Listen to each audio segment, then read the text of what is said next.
I just finished my blind bourbon event at the Rainbow. It was sold out, 125 people there, and we had a great time. And I want to tell you about the results in the blind bourbon taste-off with 125 tasters in the room. But first, I want to tell you a little something that I'm starting to do on this channel. I want to start doing some giveaways. I get a lot of really cool swag, glasses, hats, shirts, and you know, it's just accumulating, and I want to start doing something with it. And also, I like promoting small companies like CR Citrus. CR Citrus, Smokin' Connie has, you may have seen me wear his hats.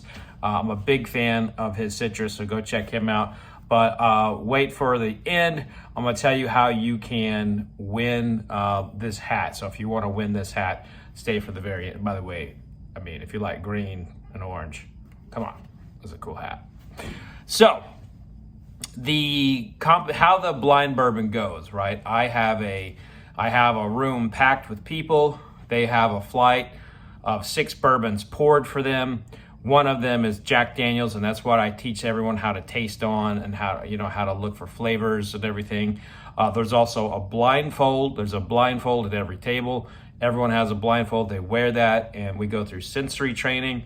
We go through taste mindfulness training, and then we all taste and we vote. And so people vote on an active link from a QR code on my tasting map. And yesterday at the Rainbow, by the way, this is the very first bourbon tasting at the Rainbow, the historic Rainbow, where John Lynn and Keith Moon, Johnny Depp, all these people like hang out at, or used to hang out at on a regular basis. If like the walls could talk, you know, they probably would say there's a lot of cocaine done in that place. So this is the first time that there has been an event like this. It was a very big honor for me to do that. But it was a cask strength taste off, and we had a lot of grizzled bourbon drinkers in the house from California. So thank you to everyone who came out. But what we had in the tasting was we had the latest Wagon Uncut Unfiltered. We had the Sweetens Cove, the new product Kennessee, that's Peyton Manning's whiskey. We had Bulleit Barrel Strength, and then we had Kentucky Peerless. So Kentucky Peerless was in there as well. And then we also had Old Forester 1910.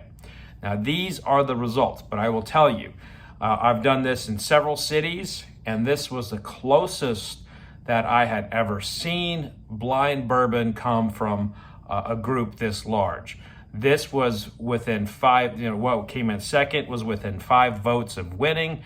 What came in third was within 8 votes of winning. And fourth and fifth, even if like a couple tables went their way, they could have won. So, and everybody liked the products. Like there was only 1 or 2 people who didn't like something. And so they were vastly outnumbered by those who did. So here's who came in number 5. At number 5, you had Old Forester 1910. Old Forester 1910 had a lot of super fans in the house. People love that flavor profile, but in the end, they didn't have enough votes to sway it to get it any higher. But it did really, really well. People did like it, and it was a lot of people's second choice after they had picked their favorite.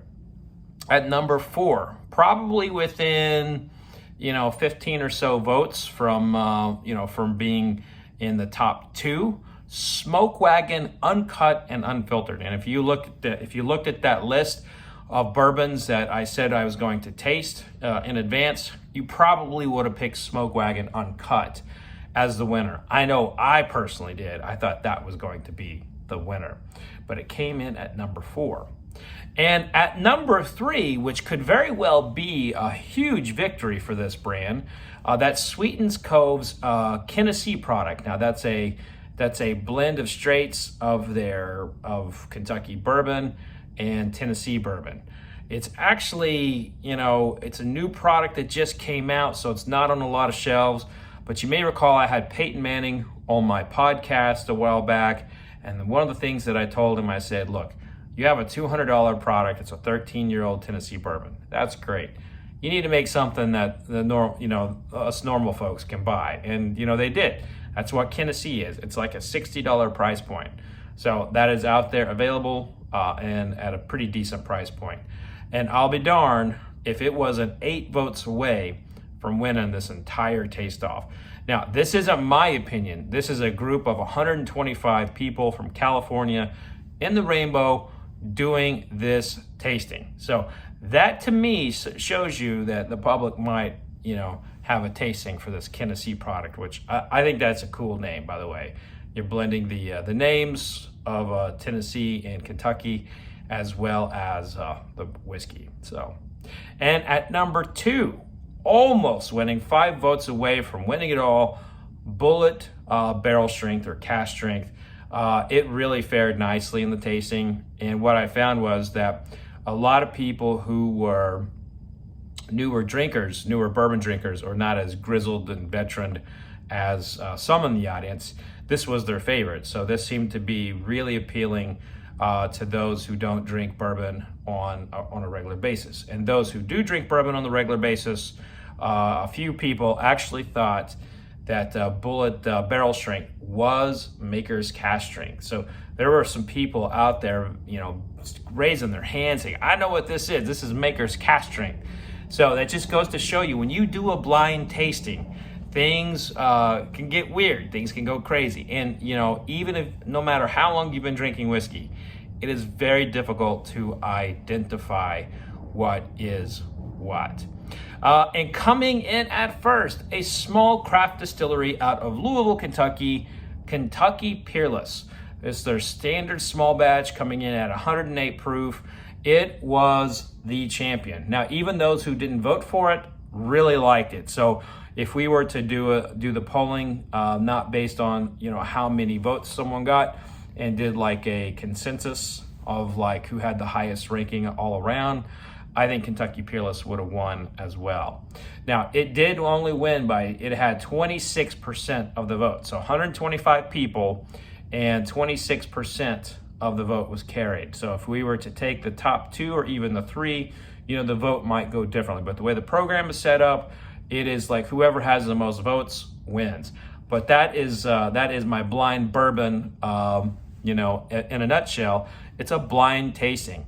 And my next event is in Green Bay, Wisconsin on May 20th at the Epic Event Center in Green Bay. You can go to epicgreenbay.com. Go take a look and check it out. But congratulations to Kentucky Peerless for winning this taste-off and what really was a pretty formidable bunch. If there was a lot of good whiskey on that table. And it surprised me how well it did. Now, for the giveaway, if you'd like this hat, go to fredminnick.com, and just click on the contact button and saying, hey, I want the hat. Give me the hat. You said you were going to do a giveaway. Give me the hat. And that's my best way to get to you in terms of your address. Everyone who says they wanted the hat, I'm going to put them into a randomizer, and I will choose the winner and get your address and mail you this really awesome hat, which, if you take a look, looks pretty cool. Am I right? But that's going to do it here. Thanks everybody who came out to Blind Bourbon. If you haven't been to one of my Blind Bourbon shows yet, I've got shows coming up all over the country. Some have been announced, like Green Bay, and some that will be announced very, very, very soon. In Pittsburgh, I will be coming back to you all very soon as well. I'm so excited to be hanging with everybody again in person. It's just so much better to drink whiskey with you all in person. Cheers, everybody, and be safe out there.